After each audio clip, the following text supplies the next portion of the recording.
Hi යාළුවනේ, ඔන්න අද ලස්සන වීඩියෝ එකක් ඔයාලට අරගෙන එන්න තමයි මේ හදන්නේ. ඔන්න ඉතින් අපි අද බය හිතෙන උස තැනකට තමයි මේ යන්නේ. ඔයාලත් එන්නකෝ අපිත් එක්ක යන්න.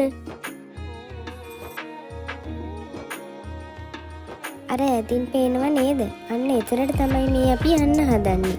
මේ තැන නම් ගොඩක් අය දන්නව ඇතිනේ. අපි අද ආවේ අම්බලුවාවේ ටවර් එක බලන්න යන්න.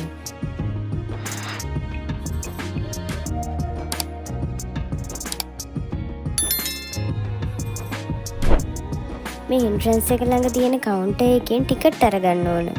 මම කියන්නම්කෝ අපිට ගිය ටිකට් ප්‍රයිස් කොහොමද කියලා. අපි දෙන්නටම රුපියල් 200ක් තමයි ගියේ. එක්කෙනෙක්ට 100ක් වෙන්නේ. අපි අපේ කාර් එකේ තමයි ඇතුළට ගියේ. ඉතින් කාර් එකට රුපියල් 350ක් ගත්තා.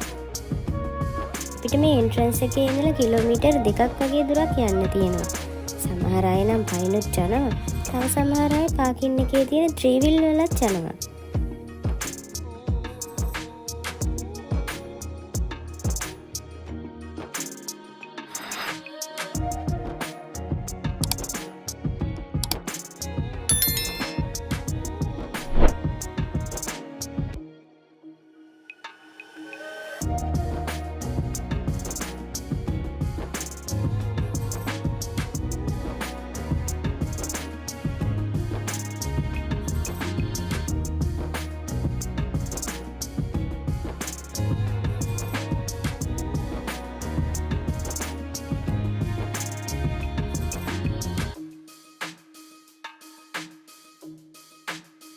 මෙතන වාහනේ නතර කරලා අපි යන්න හදන්නේ ටවර් එක බලන්න.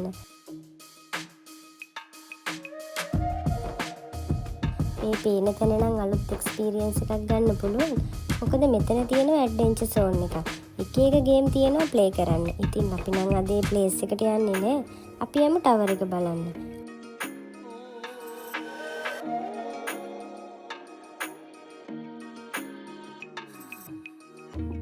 Betiu, කොහොමද?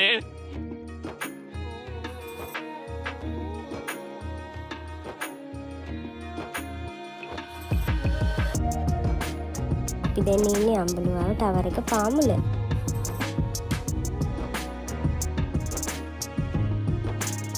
අම්බලුවාව මුහුදු මට්ටමේ ඉඳලා අඩි 3567ක් උසයි.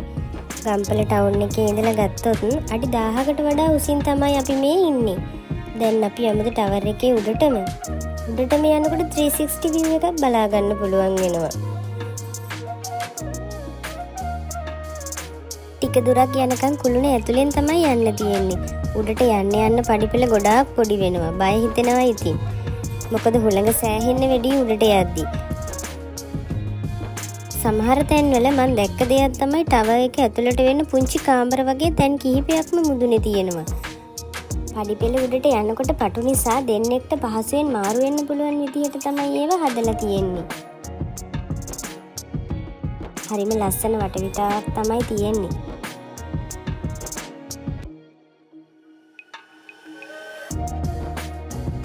මෙහි තියෙන ක්ලයිමේට් එක වගේම පේන පරිසරයත් පුදුම තරම් ලස්සනයි.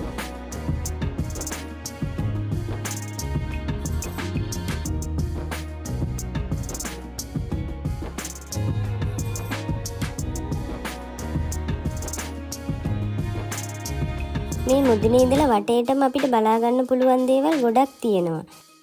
පිදුරුතලාගල, සමනල කන්ද, නමුනුකුල කන්ද, නකල්ස් කඳු වැටිය, හන්තාන, සප්තකන්‍යා වගේ තැන් අපිට බලා ගන්න පුළුවන් වෙනවා.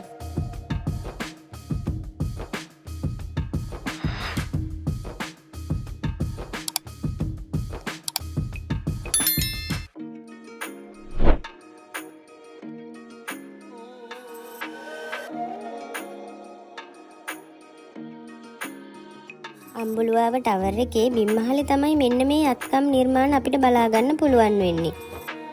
විදේශිකයන් වැඩි ආකර්ෂණයක් දක්වනවා මේ නිර්මාණවලට.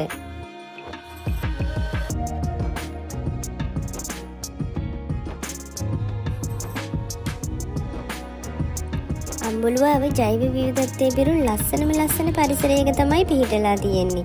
මෙතන බහුආගමික මධ්‍යස්ථානයක්.